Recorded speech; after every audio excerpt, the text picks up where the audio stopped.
this. Now the question arises, how are we going to do sujud sahw? In what are the situations? Sujud sahw is done exactly the same way you make two sujud in the prayer.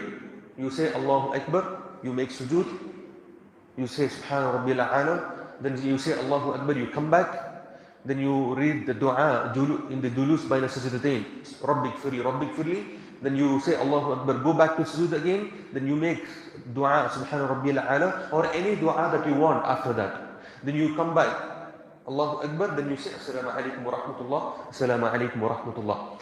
Sujud sahw is done in different ways. Sujud sahw is done in different ways.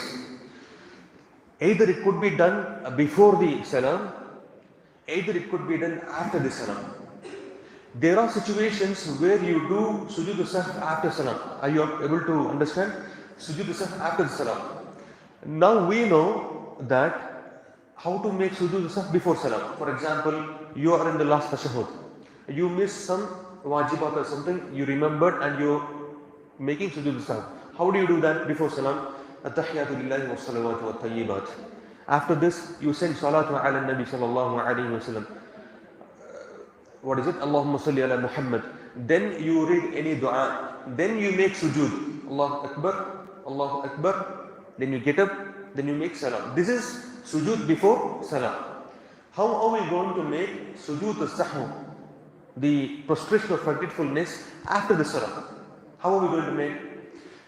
You read at-tahiyatu, you send salatu ala nabi sallallahu alayhi wa sallam, that is darood.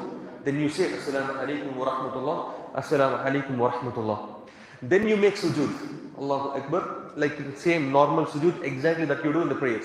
Then you come back from the two sujud, then again you say assalamu alaikum wa rahmatullah, assalamu alaikum wa rahmatullah. Is it clear? So these are the different ways of making sujud sahw.